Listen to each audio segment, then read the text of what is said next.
Capítulo 7. Julgue a si mesmo e não seja julgado. Quando Deus nos deu a lei do amor, segundo o Novo Testamento, Ele disse que devemos amar nosso próximo como amamos a nós mesmos. A Bíblia disse também: então, enquanto temos tempo, façamos o bem a todos, mas principalmente aos domésticos da fé. Gálatas 6:10. Nosso dever não consiste em olhar em derredor, julgar o próximo e ver se ele está andando em amor. Precisamos simplesmente verificar se temos agido corretamente e se nós mesmos estamos andando nesse amor. Se julgarmos os outros, isso só provocará desavenças e discórdias no corpo de Cristo. Note o que o apóstolo Paulo diz em Gálatas 5:15, acerca de contendas. Se vós, porém, vos mordeis e devorais uns aos outros, vede, não vos consumais também uns aos outros? Morder e devorar uns aos outros não é andar em amor. A razão por que algumas pessoas frequentemente ficam doentes e até mesmo morrem prematuramente é que não andam em amor. Existem graves consequências para quem semeia desavenças, discórdia e condena o próximo. Gálatas 6:7. Não erreis, Deus não se deixa encarnecer, porque tudo aquilo que o homem semear, isso também ceifará. Normalmente, quando lemos esse versículo, pensamos no pecador que está por aí bebendo, xingando e adulterando com a mulher do próximo. Contudo, já parou para pensar melhor a respeito? Esse versículo nem sequer foi escrito aos pecadores, mas aos cristãos. A estes Deus estava falando quando afirmou: tudo que o homem semear, isso também ceifará. Gálatas 6:7. Se você, que é cristão, não agir com amor, ceifará também o resultado do desamor. É claro que há nessa passagem uma verdade aplicada aos incrédulos. Algumas pessoas pregam esse versículo aos pagãos, mas realmente, quando Paulo escreveu assim, dirigia-se aos cristãos da Galácia e aos de todos os lugares. Estava dizendo que os servos do Altíssimo precisavam despertar-se e entender que, embora Deus seja amoroso, não se pode zombar dele. Tudo aquilo que o homem semear, ele vai mesmo ceifar.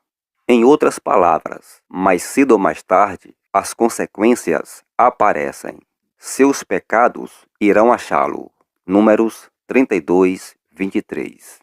Faz quase 60 anos que estou no ministério e descobri que, se você tão somente continuar andando em amor, algumas das pessoas que o condenaram e o injustiçaram serão as mesmas que lhe pedirão ajuda. Muitas vezes é o Senhor quem as manda de volta. E louvado seja Deus, porque você, se estiver no amor dele, saberá ajudá-las.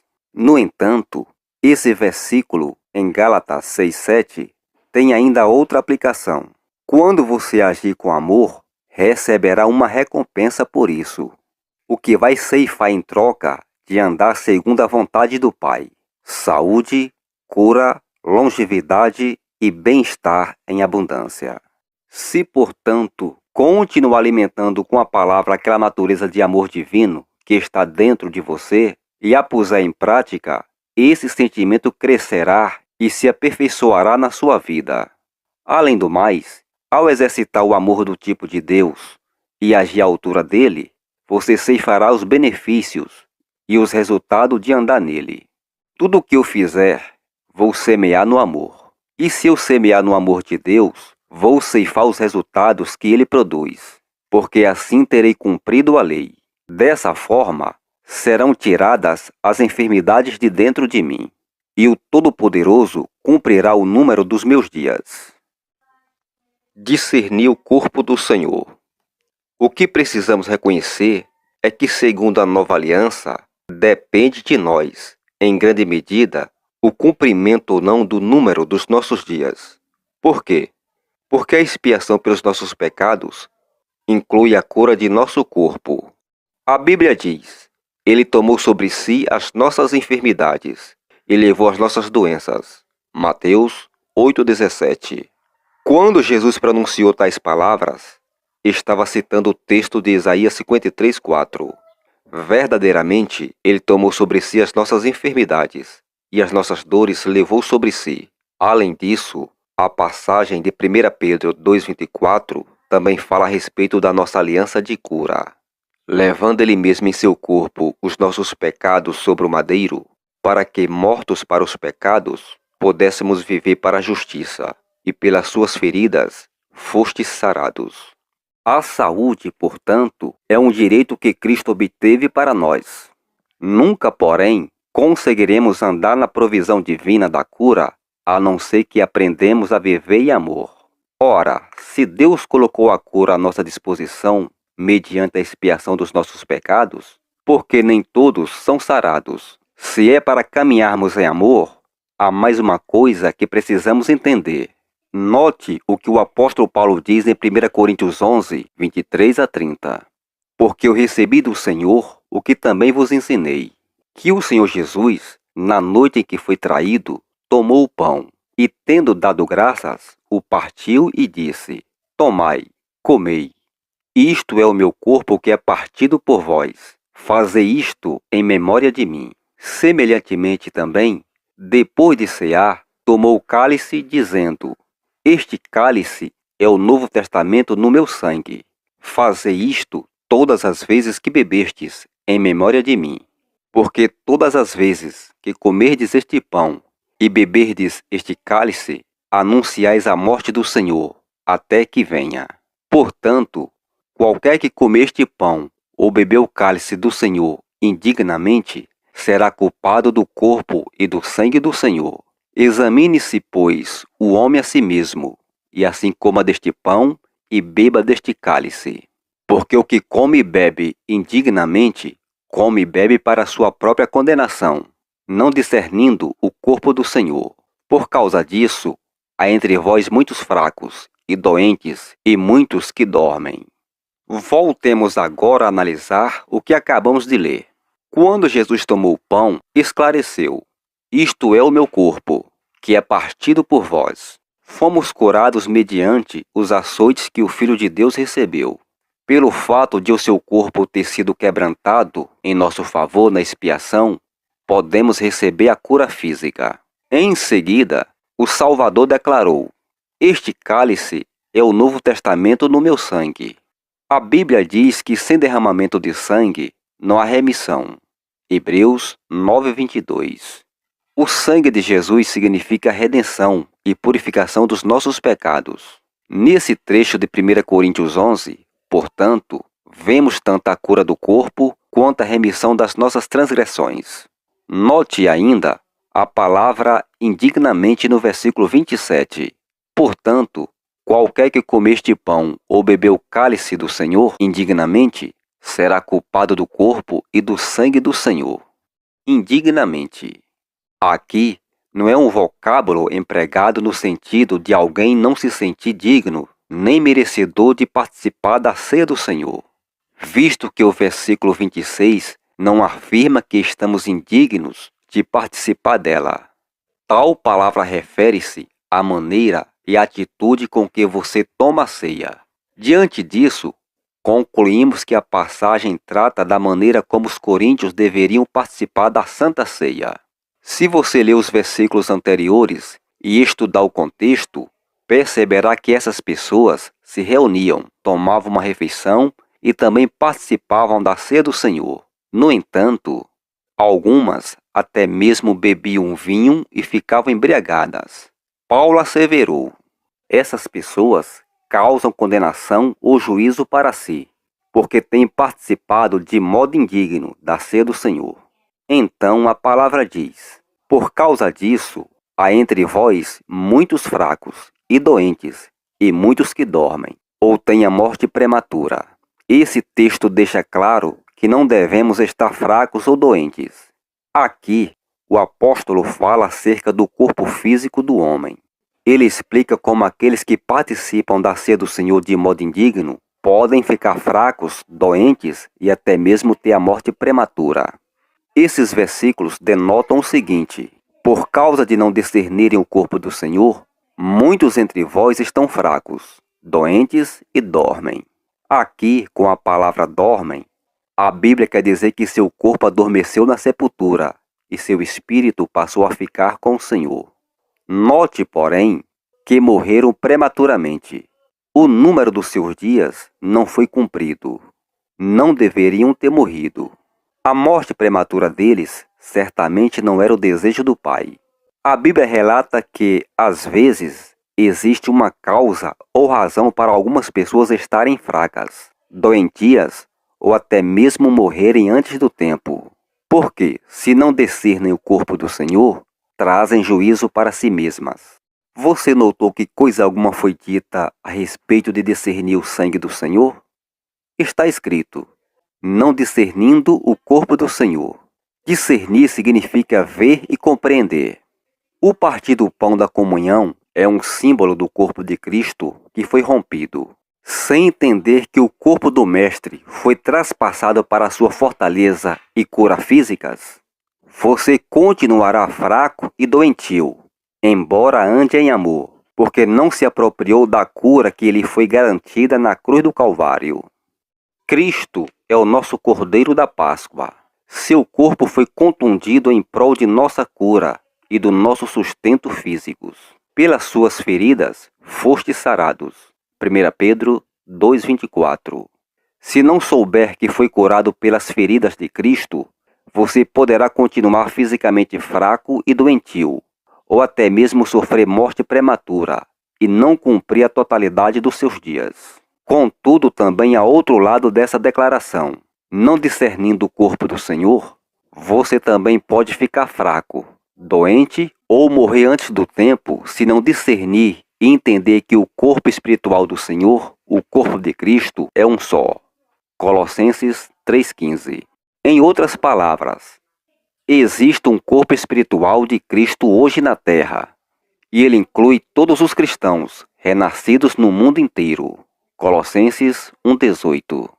Quando Jesus se fez carne, o único corpo de Cristo existente no mundo inteiro era a substância física de Jesus. Hoje, porém, o corpo de Cristo consiste em todos os cristãos. Precisamos, então, discerni-lo e andar em amor para com todos os fiéis que fazem parte da Igreja de Cristo. Em outras palavras, porque não discernirmos o corpo, nossos irmãos e irmãs em Cristo, e por não andarmos em amor com Ele, podemos abrir as portas à fraqueza, à doença e à morte, o que é a razão de muitos cristãos estarem vivendo tão miseravelmente em relação à saúde. Se você não andar em amor com os outros membros do corpo de Cristo, ficará fraco, doente e não prolongará seus dias na terra, isto é, irá encurtá-los e morrerá antes do tempo. Não fui eu quem disse isso, mas é a Bíblia que nos assegura tal coisa. Alguns cristãos morreram prematuramente pelo fato de não terem andado em amor para com seus irmãos em Cristo. Não estavam no tempo de morrer. Isso não era o melhor de Deus para eles, mas sua falta de amor encurtou-lhes os dias. Não andar em amor pode encurtar sua vida, pois permite que o diabo tome conta dela. Cada passo fora do amor é um passo dado no pecado. A iniquidade é a porta que se abre na sua vida para o inimigo. Por isso, para cumprir seus dias terrenos, será necessário seguir retamente, de acordo com a vontade do Senhor. O amor de Deus nunca falha. O que nos capacitará a andar nele em relação a cada membro do corpo é deixá-lo operar dentro de nós. Isso porque o amor, esse sentimento divino em nós, pode solucionar qualquer disputa ou desavença e resolver qualquer problema, pois Deus é amor. Já testemunhei esse sentimento sublime a atuar em algumas situações impossíveis ao longo dos anos. Nem todos os cristãos, talvez, concordem entre si quanto aos pormenores. No entanto, há uma coisa a respeito da qual todos assentimos. A palavra é a verdade. Todos estamos de acordo ao afirmar que Jesus Cristo é o Senhor e que sem o derramamento do seu sangue não há remissão de pecados. Quer as pessoas concordem com você no tocante a todas as doutrinas, quer não. Ande em amor para com elas, mesmo se elas não andarem em amor com você. Andar em amor é da máxima importância. Deixar de julgar a si mesmo leva à condenação pelo Senhor. Quero mostrar-lhe quão importante é andar em amor para com os membros do corpo de Cristo. A partir de 1947 e até 1958, houve um reavivamento de cura divina na América do Norte. Havia cerca de 120 pastores que pertenciam a uma organização de evangelistas chamada A Voz da Cura Divina. Realizávamos convenções e Gordon Lindsay publicou muitos dos testemunhos de curas na sua revista A Voz da Cura Divina. O irmão Oral Roberts começou a se destacar nesse ministério por volta de 1948 e, finalmente, adquiriu um pavilhão que acomodava 20.000 pessoas. Houve outro obreiro em A Voz da Cura Divina que conseguiu um pavilhão maior que o de Roberts. Ele ampliou o espaço onde começaram a se reunir 22.000 pessoas e, ocasionalmente, conseguia enchê-lo.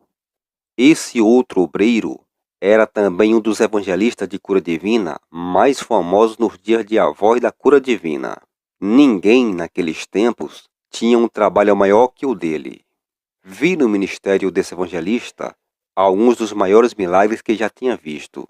No entanto, o Senhor me disse: avisa esse pregador que ele não viverá muito mais tempo, a não ser que julgue a si mesmo. O homem estava com apenas 35 anos naquela ocasião.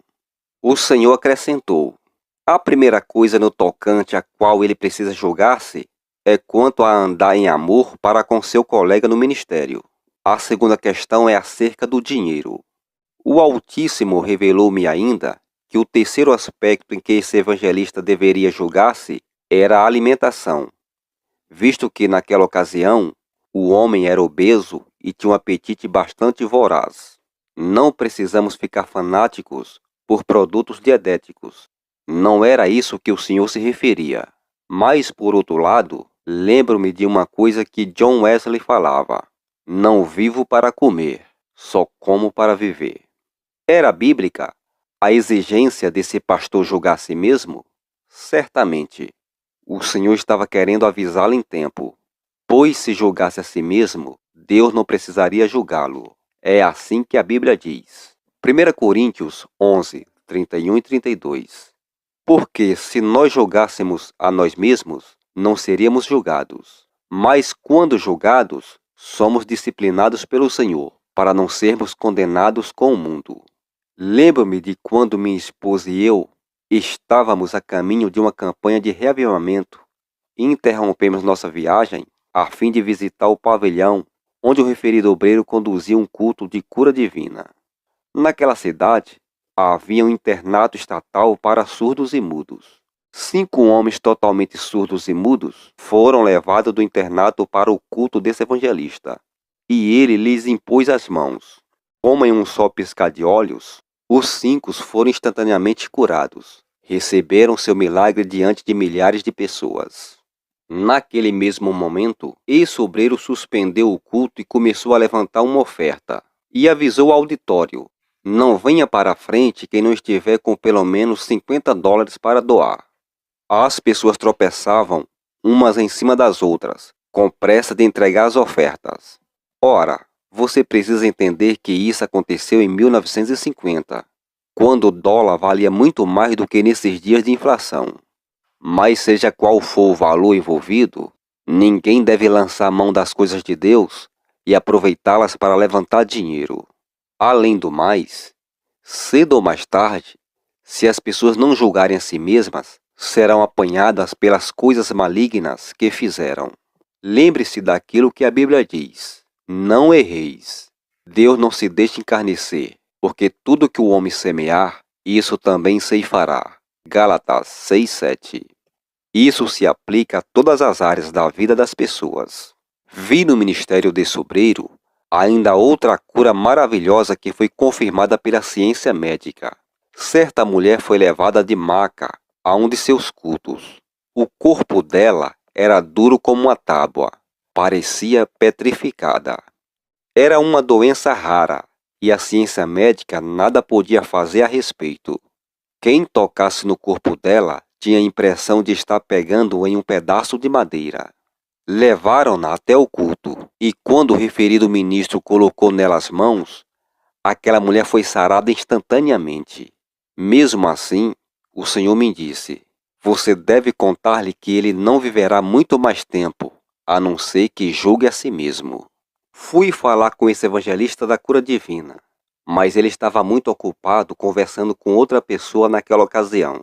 Até acabar de falar com a pessoa, minha mente natural tinha entrado em operação, e pensei: ele não anda em amor com os irmãos. Se eu contar a ele o que o Senhor me ordenou, é capaz de esse homem me dar um murro. A essa altura, o evangelista tinha ido embora, e nunca tive outra oportunidade de conversar com ele. 3 anos mais tarde, minha esposa e eu estávamos em Los Angeles, em uma convenção de avós da cura divina. Naqueles tempos, realizávamos uma dessas reuniões todos os anos, na época do Dia de Ação de Graças. A esposa do referido obreiro pediu orações na convenção, pois os médicos haviam dito que o marido dela estava morrendo, e isso com apenas 38 anos. O irmão Gordon Lindsay, na plataforma, tornou público esse pedido. Reforçou que o ministério de cura divina seria gravemente prejudicado se morresse tão cedo esse obreiro, o qual tinha grande fama nos Estados Unidos. Por isso, convidou todos os pastores de avós da cura divina a subirem no púlpito e ficarem de mãos dadas, orando pelo homem doente. Comecei a ir para a frente, a fim de interceder por ele. Enquanto eu caminhava até a plataforma, o Altíssimo determinou: não suba. Parei no mesmo instante e perguntei: por que não, Senhor? Ele está com apenas 38 anos. É muito jovem para morrer. Fazia mais de 3 anos que Deus me revelara aquelas coisas a respeito dele, e nem sequer me lembrei naquele momento. O Pai Celeste me avisou. Ele não queria julgar a si mesmo e andar em amor com seus colegas no ministério, de modo que eu mesmo julguei e o entreguei a Satanás para a destruição da sua carne, a fim de que seu espírito fosse salvo no dia do Senhor Jesus. Você não deve tocar no assunto, porque ele vai morrer mesmo. E assim, voltei para meu assento no fundo do pavilhão. Minha esposa saiu de outra parte do auditório para se encontrar comigo. Então ela me perguntou: o que o Senhor lhe disse? Disse: como sabe que ele falou algo comigo? Ela respondeu: ora, vi você parar totalmente e ficar branco de repente. Contei a ela, portanto, o que o Todo-Poderoso me mandou dizer. Daquela outra vez, o Pai Celeste somente mencionara que esse obreiro morreria por não se ter julgado no tocante a deixar de andar em amor para com os outros. Pois bem, a morte prematura daquele ministro não era o melhor que Deus tinha para ele, mas esse acontecimento seria bem melhor que ir para o inferno. Entenda, às vezes, há uma razão para as pessoas ficarem doentes e falecerem prematuramente. E antes de conseguir a cura divina para elas, há situações em que você teria de mergulhar até as raízes do motivo de sua doença, as quais confirmarão a situação daquelas pessoas. O referido obreiro levantava seu pavilhão e realizava campanhas de cura divina para uma igreja local em uma determinada cidade todos os anos. As demais igrejas da cidade cooperavam com ele, e milhares de pessoas compareciam aos cultos e recebiam cura e salvação. Enchia o pavilhão, o qual transbordava de gente. Entretanto, ele anunciou: vou construir um centro de reavivamento nessa cidade. E assim, ele construiu não muito longe da igreja local que o ajudara a realizar as campanhas. Certo dia, foi até o pastor daquela congregação e informou-lhe: vou começar minha igreja aproveitando os membros da sua e os membros das igrejas do pastor fulano e Beltrano. E fez exatamente isso. Não havia nada de errado em começar um novo trabalho naquela cidade. Entretanto, certamente havia imoralidade em furtar 200 membros da igreja de um dos pastores, 300 membros de outra, e várias centenas de membros da maior igreja do Evangelho pleno da cidade inteira. Mas você pode imaginar uma coisa: antes de poder desfrutar desse maravilhoso crescimento da igreja, já estava morto. Aconteceu que esse evangelista praticou o mal contra seus companheiros no ministério. Edificou sua nova obra, sim, mas com os membros furtados dos outros pastores. O amor não pratica o mal contra o próximo. Uma pessoa assim está namorando a morte. Esse obreiro faleceu bem jovem, porque não andava em amor com seus irmãos. E é exatamente por isso que alguns cristãos perdem a vida antes do tempo. Estão encurtando os dias por não andarem em amor. Precisamos aprender a discernir o corpo do Senhor, nossos irmãos e irmãs em Cristo, e tratá-los como membros desse corpo. Aquele obreiro não queria arrepender-se, de modo que Deus tinha de julgá-lo. Não era isso que o Senhor queria para ele. Mas se a pessoa não quer julgar a si mesma, sofrerá a penalidade do castigo divino. Tal coisa não precisava ter acontecido. Contudo, esse ministro foi o culpado por tudo quanto lhe aconteceu. Algo bastante grave é cair na penalidade da condenação divina, não é verdade? E é justamente por isso que precisamos pensar com sobriedade a respeito de andar em amor. Lembre-se de que, como diz a Bíblia, o amor do tipo de Deus é maior que a fé ou a esperança. Agora, pois, permanecem a fé, a esperança e o amor. Esses três. Porém, o maior destes é o amor. 1 Coríntios 13:13. Nós, membros do corpo de Cristo, não temos tirado notas tão boas na matéria do amor quanto deveríamos. Romanos 12:9. O amor seja sem hipocrisia. Detestai o mal, apegando-vos ao bem. Às vezes, lemos esse versículo sem meditar no seu sentido. A palavra hipocrisia significa fingimento, pior que o de um ator mascarado. Muitas pessoas declaram amar, mas os fatos não comprovam tal sentimento. O que quero provar com isso? Dizem. Eu amo muito, mas não se pode confiar no que fazem escondido. Estão apenas fingindo que o amam. Romanos 12:10.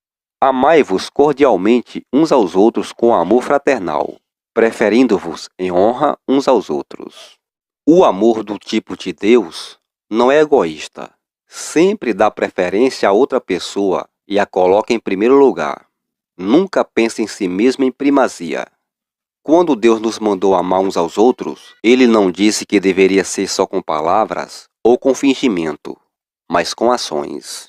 Você precisa andar em amor para com os outros, mesmo se lhe fizerem alguma injustiça.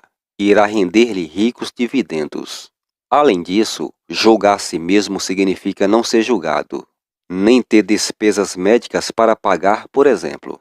Entretanto, é necessário ter, no coração, o firme propósito de andar em amor.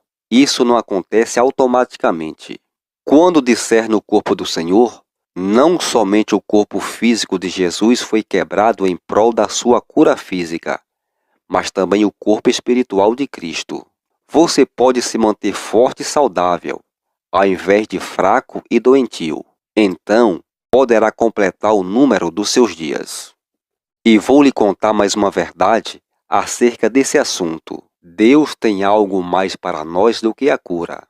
Ora, é claro que Ele providenciou, pela expiação, a cura aos que precisavam ser sarados.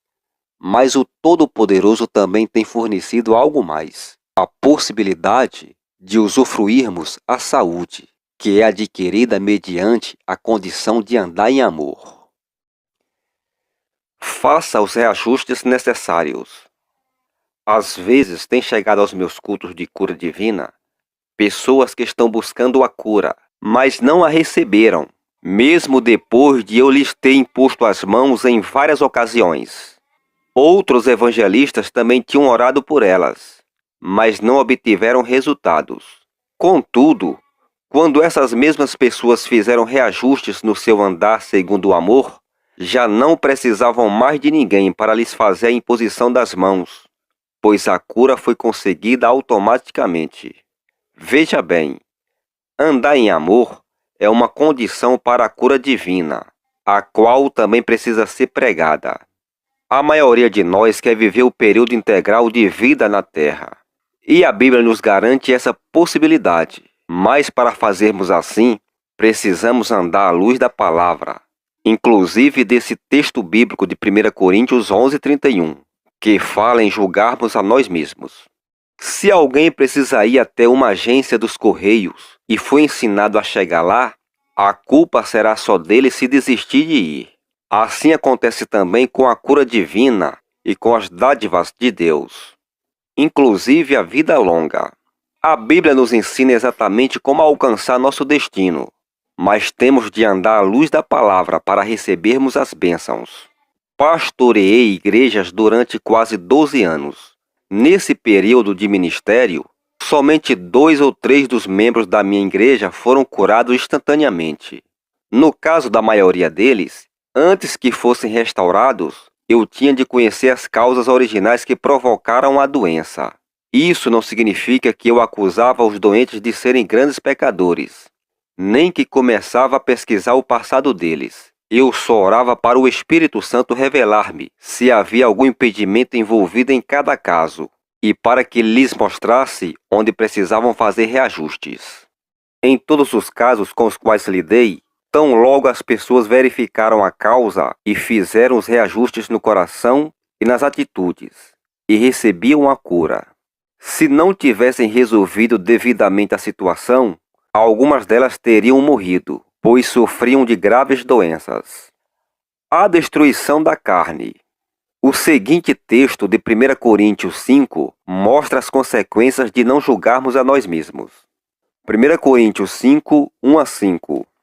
Geralmente, se ouve que há entre vós fornicação e fornicação tal, qual nem ainda entre os gentios, como é haver quem abuse da mulher de seu pai.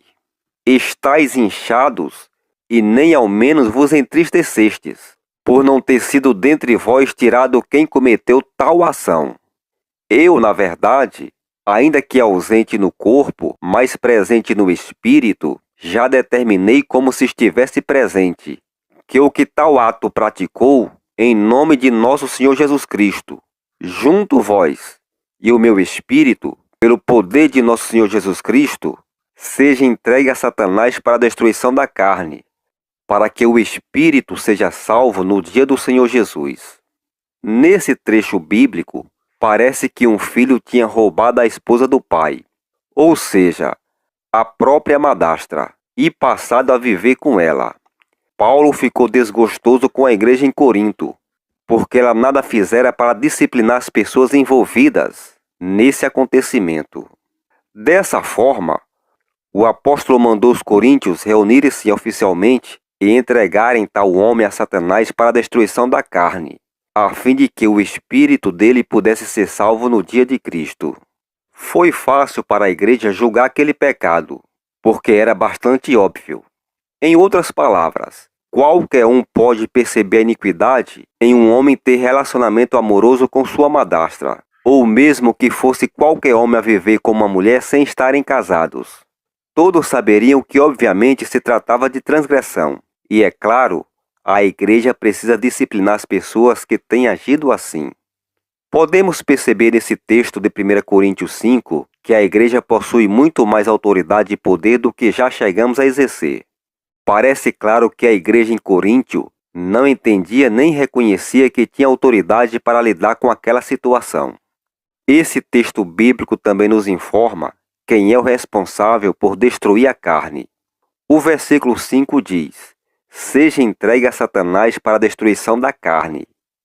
É o diabo, e não Deus, quem destrói a carne. Já notou que, às vezes, aquelas pessoas que realmente conhecem o Senhor, mas se desviaram dele, tendem a voltar para o Altíssimo quando sua carne começa a ser destruída? Parece que esse homem mencionado na Bíblia arrependeu-se e recebeu sua cura.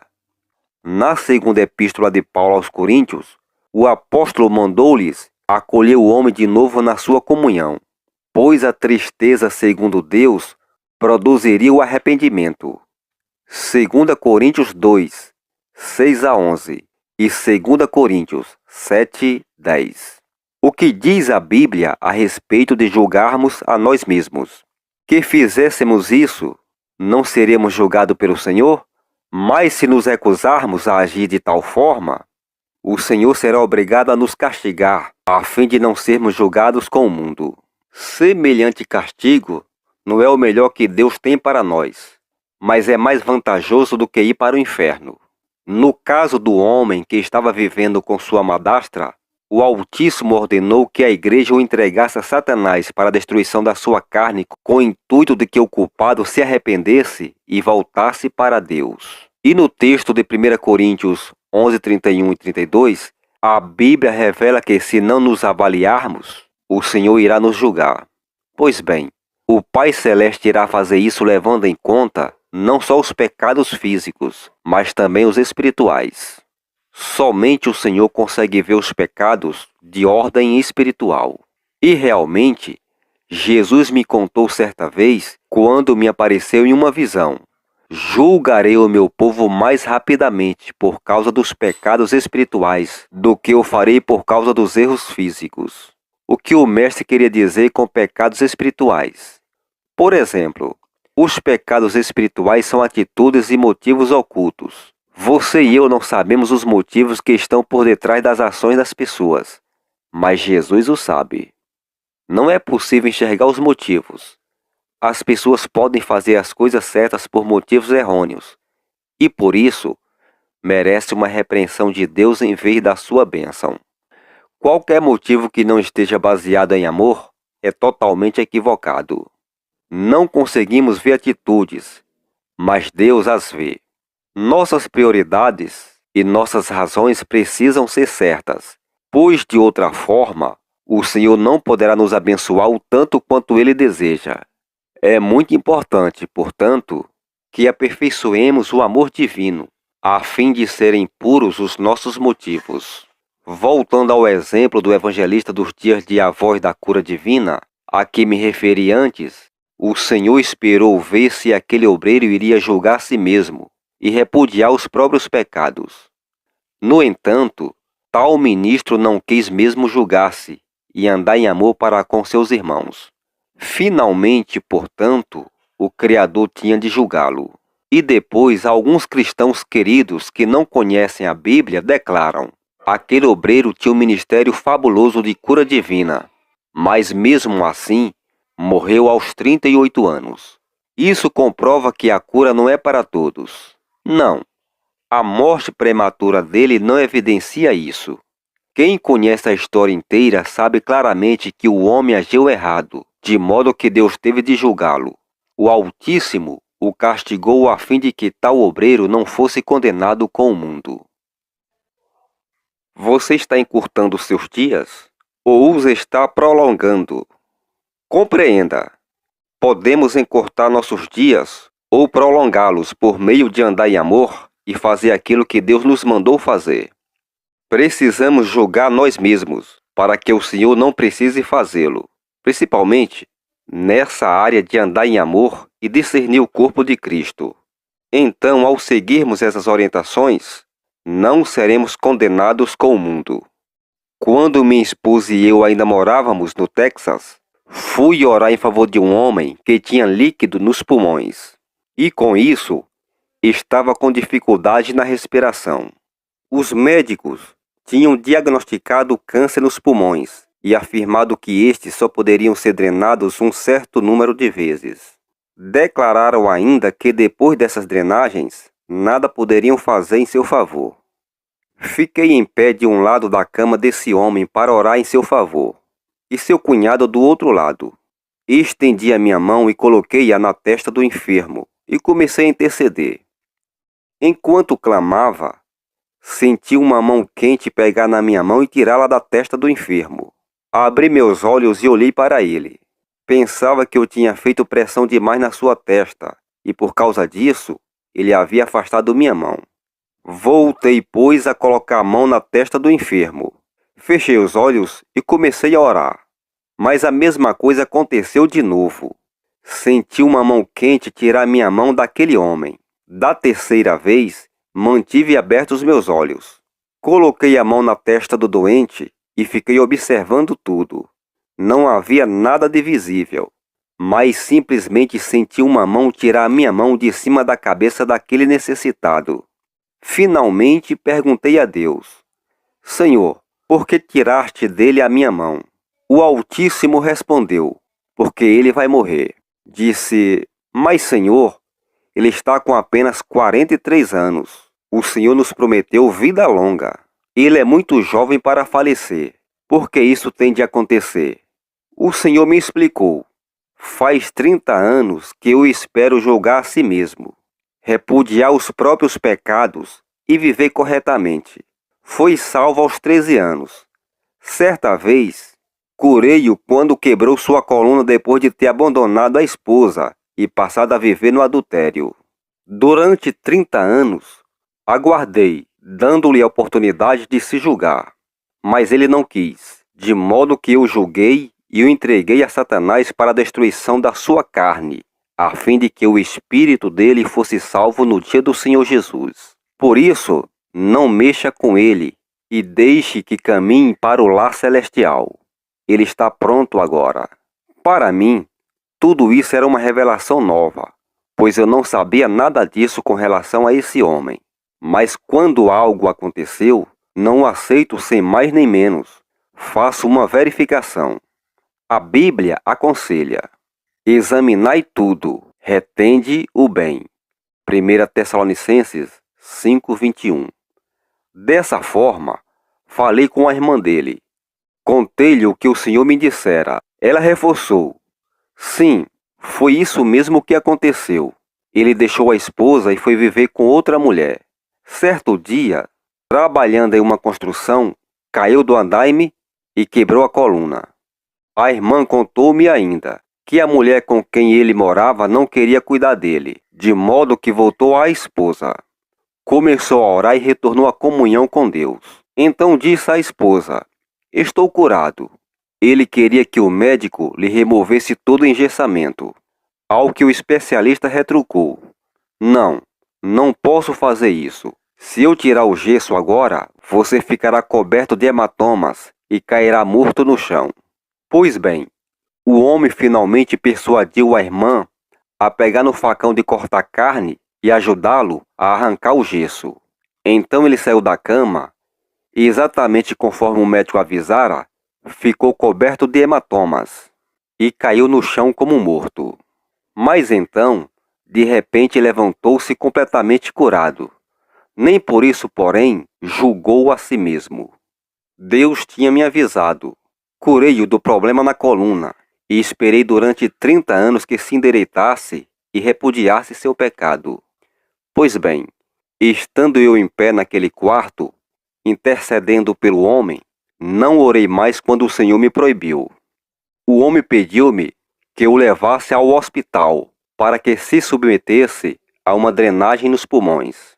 Depois desse procedimento, conseguiu respirar melhor e assim voltou para casa. Não estava confinado à cama. Naquela tarde, minha esposa e eu saímos de carro para o leste do Texas, a fim de realizar uma campanha de reavivamento. O primeiro culto foi no domingo. À noite, tocou o telefone e a irmã daquele enfermo quis falar conosco. Ela nos contou: meu irmão foi encontrar-se com o Senhor há poucos minutos. Em seguida, descreveu o acontecido. Disse: o médico foi até nossa casa e almoçou conosco no domingo. A doença desse homem era terminal, mas não estava perto da morte naqueles tempos. Ainda conseguia ir à mesa e almoçar bem com eles. A irmã relatou: meu irmão perguntou ao médico: quanto tempo tenho ainda? O médico respondeu: você nem precisa preocupar-se com a possibilidade de falecer dentro de 6 meses. Mas há limites para a quantidade de drenagens de seus pulmões. Por outro lado, a ciência médica está em perpétua busca de cura para o câncer. E talvez, dentro de 6 meses, já terá surgido a solução. Meu irmão comentou: talvez seja novidade para você que eu vou para o lar celeste às 22h20, nessa mesma noite. No fim da tarde, sua irmã foi à igreja. Contou ao pastor o que seu irmão dissera. O irmão não podia frequentar a igreja porque lhe dava crises de tosse, que perturbariam o culto. Por isso ficava em casa. Depois da reunião, o pastor foi de carro até a casa dele para ver como estava passando. Como era verão, o homem estava sentado na área da frente. O pastor disse àquela irmã: encostei o carro na calçada e comecei a falar com ele. A área da casa dava para a calçada, de modo que o ministro conversou com aquele homem sem sequer descer do carro. Perguntei a ele: como está? Ele respondeu: estou ótimo. Pensei comigo mesmo: são quase 20 horas agora mesmo, e ele me parece estar muito bem. Não vai morrer às 22h20. Aqui está sentado na frente da casa conversando comigo. E com isso, continuei minha viagem para casa. Mal tinha entrado pela porta da frente, disse esse pastor. Tocou o telefone. Era a irmã daquele homem, falando-me: meu irmão morreu às 22h20, exatamente conforme predissera. Não era esse, por certo, o melhor de Deus. Não era da perfeita vontade do Pai que ele morresse aos 43 anos, mas sim que vivesse sem doenças ou enfermidades. No entanto, aquele indivíduo recusara se julgar a si mesmo e andar em amor. A Bíblia disse: por causa disso, há entre vós muitos fracos, doentes e muitos que dormem. 1 Coríntios 11:30. Há, portanto, causas para as pessoas morrerem antes do tempo. O Senhor não quer que seu servo deixe de viver o número total de seus dias na terra. É por esse motivo que necessitamos julgar nós mesmos e verificar se realmente andamos em amor. Lembre-se, se você examinar a si mesmo, não será julgado pelo Senhor. O que significa julgar a si mesmo? Significa corrigir-se ao perceber um erro, dizendo: Senhor, pequei, perdoa-me, por favor. Em certa ocasião, realizei uma série de cultos de reavivamento a pedido de um pastor que era só um pouco mais velho do que eu. Naquela época, eu estava com apenas 28 anos e ele com 30. Ele era casado, tinha 2 filhos e pastoreava uma igreja que estava sendo bem-sucedida. Dava para ver, porém, que algumas coisas estavam erradas com sua vida e que, se ele não a consertasse logo, entraria em apuros. Sua esposa e seus filhos iam até a mesa para almoçar conosco, mas ficavam quase tremendo de medo. O homem ficava furioso e destratava sua esposa. Finalmente, ela adquiriu uma enfermidade grave no estômago, provocada pelo seu nervosismo. Aquelas crianças pequenas ficavam com tanto medo dele que quase tremiam na sua presença. O homem dava crises de raiva e andava pela casa derrubando os objetos. Se alguma coisa não lhe agradasse totalmente, derrubava os pratos da mesa. E esse indivíduo era pastor.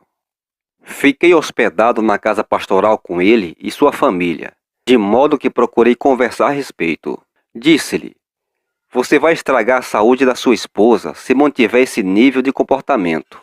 Arruinará a vida dos seus filhos, caso continue assim, e finalmente irá perdê-los. Se não parar de agir dessa maneira, abreviará seus próprios dias. Continuei: seus filhos terão a impressão de que Deus é semelhante a você e crescerão agindo do mesmo modo. O pastor, no entanto, não queria prestar a mínima atenção em mim, nem julgar-se a si mesmo e andar em amor para com sua esposa e seus filhos. No decorrer do tempo, o filho mais velho desse pastor cresceu e se casou. Foi salvo e recebeu a plenitude do Espírito Santo, mas começou a agir exatamente conforme fizera seu pai. Se ficava zangado por causa de alguma coisinha, tinha aquelas crises de raiva. A esposa não quis tolerar isso, abandonou e foi morar com os pais. Pois bem, ele ficou furioso e resolveu ir buscá-la à força na casa dos pais dela. E assim, foi até a casa de seu sogro, deu murros na porta e gritou: ela é minha esposa, e vim pegá-la. Seu sogro não quis abrir a porta. Comunicou-se através da porta fechada, porque sabia como o rapaz ficava quando tinha crises de raiva, dizendo: ela não vai com você. A saúde dela foi estragada. Seus nervos estão esfarrapados. Embora seja sua esposa, ficará bem aqui até você aprender a se comportar como homem e cavalheiro. Ela é minha esposa e vou entrar aí para pegá-la. Derrubarei a porta se necessário for. Ele disse. Então colocou a mesma porta ao chão, e seu sogro atirou diretamente no rosto dele com 2 canos de uma espingarda, matando-o instantaneamente. Ora, avisei mesmo aquele pastor, o pai desse jovem, que seus filhos acabariam assim. Além disso, a saúde da esposa desse pastor ficou bastante frágil, e ele mesmo deixou o ministério pouco depois de chegar aos 50 anos, por causa do seu péssimo estado de saúde. E então, algumas pessoas comentaram: aquele pregador que dirigiu uma igreja do Evangelho Pleno está doente, com a saúde totalmente abalada. Assim fica comprovado que a cura divina não é para todos. Mas o caso não era assim. Deveria ter se julgado e andado em amor. Aquela foi a última igreja que pastoreou. Esse homem não queria julgar a si mesmo e repudiar o pecado, nem andar em amor com sua esposa e seus filhos. Dessa forma, o Senhor não teve culpa quando o homem perdeu a saúde e seus filhos tornaram-se parecidos com ele nas atitudes. Aquele pastor foi o culpado de tudo porque não quis analisar a si mesmo, mudar de atitude e tratar corretamente sua família. Aconteça o que acontecer, vou julgar a mim mesmo. E quando errar, nem sequer vou esperar até chegar à igreja. Vou examinar a mim mesmo sem aguardar um instante e endireitar tudo quanto precisa ser endireitado para poder desfrutar cura e saúde divinas e todas as suas melhores bênçãos. Quero prolongar meus dias e não encurtá-los. Quando a fé não funciona. Se você não estiver andando em amor, sua fé não funcionará. É muito simples. Se sua fé não estiver produzindo resultados, será preciso verificar se está mesmo andando de acordo com esse sentimento divino. Gálatas 5:6. A fé atua pelo amor.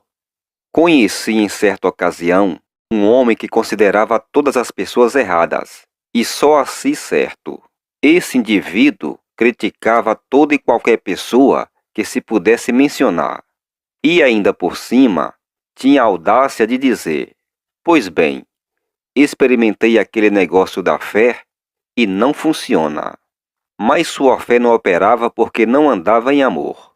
Além disso, esse homem ofendeu o Altíssimo e a Bíblia ao declarar: a fé não funciona. Se, pois, ela não age, Jesus teria mentido quando assegurou: por isso vos digo, que tudo o que pedirdes, orando, crede que o recebereis, e tê-lo-eis. Marcos 11:24. Mas fica bem claro que Jesus não faltou com a verdade quanto a isso.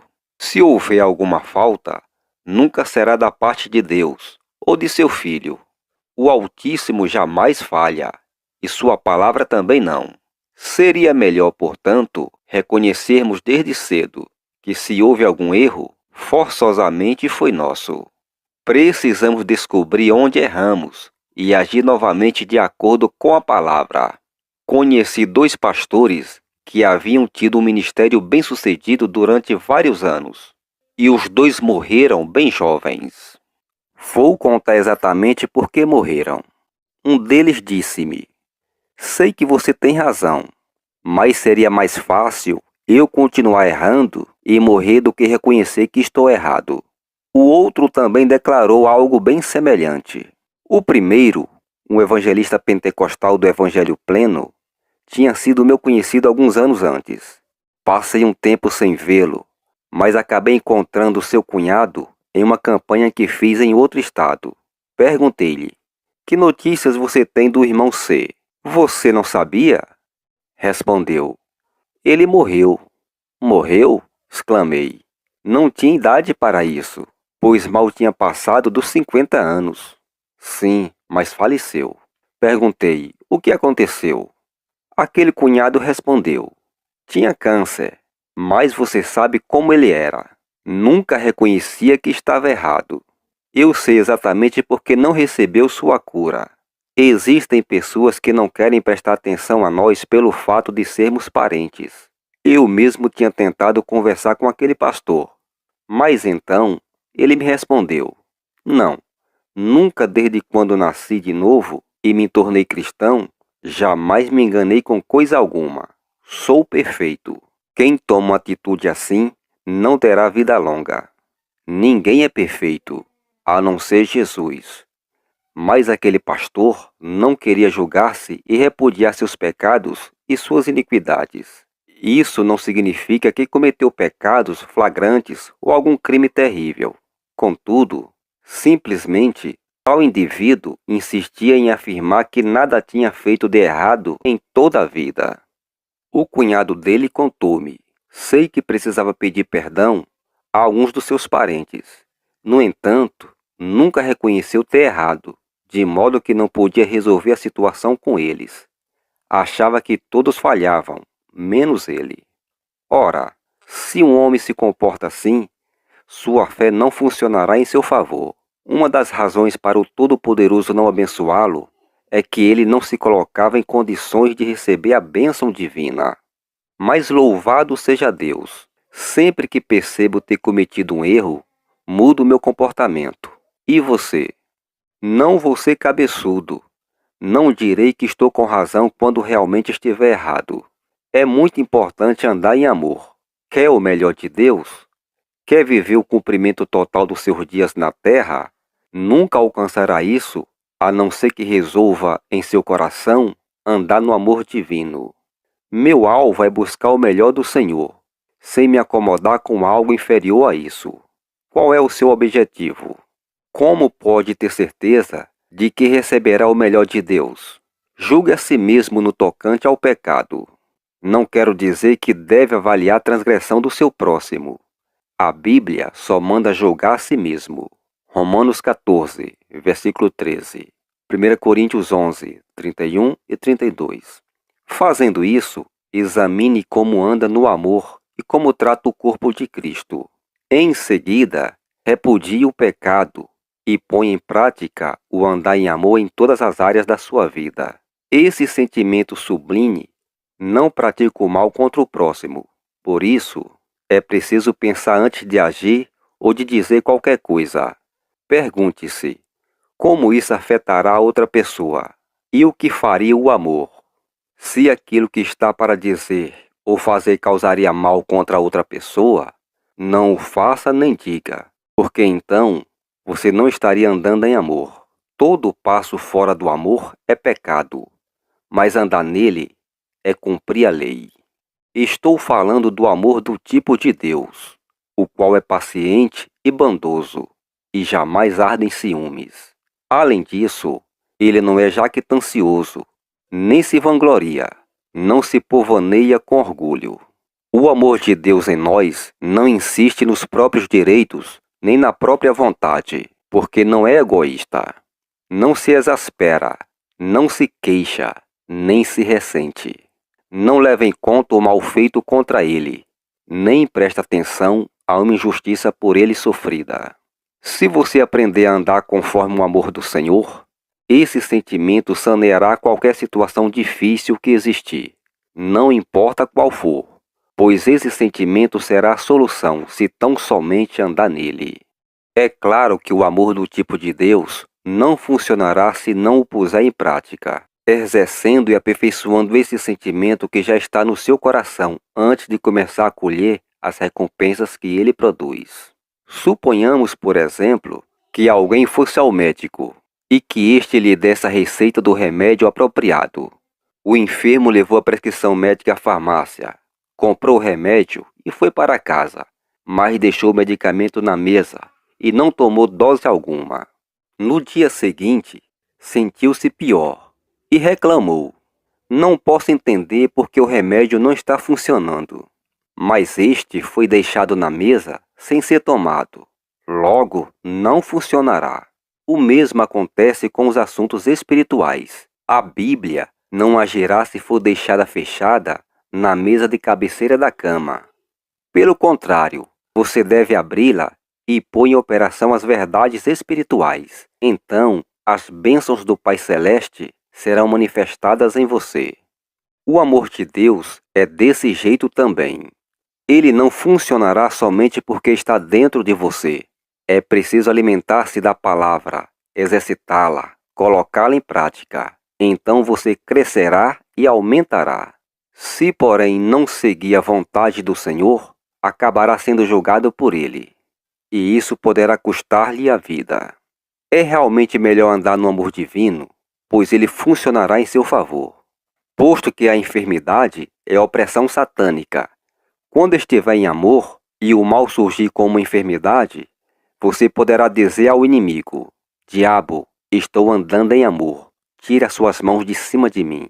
É possível falar assim a Satanás também, em nome dos filhos menores, enquanto estiverem sob seus cuidados.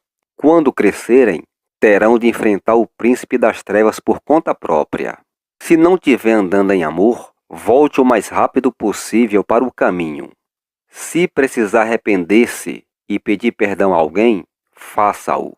O amor de Deus sempre prevalece e vence. Ele jamais acaba. Não se esgota. Não fica obsoleto. Não chega ao fim. O amor sempre perdoa. Perdoe, portanto, a fim de poder viver na vitória. A Bíblia nos ensina com perfeição a recebermos aquilo que já nos foi suprido em Cristo, mas depende de cada um de nós seguirmos suas instruções, a fim de podermos chegar ao nosso destino, o melhor e mais sublime de Deus para nós. Andar no amor de Deus é a maneira certa de fazer isso.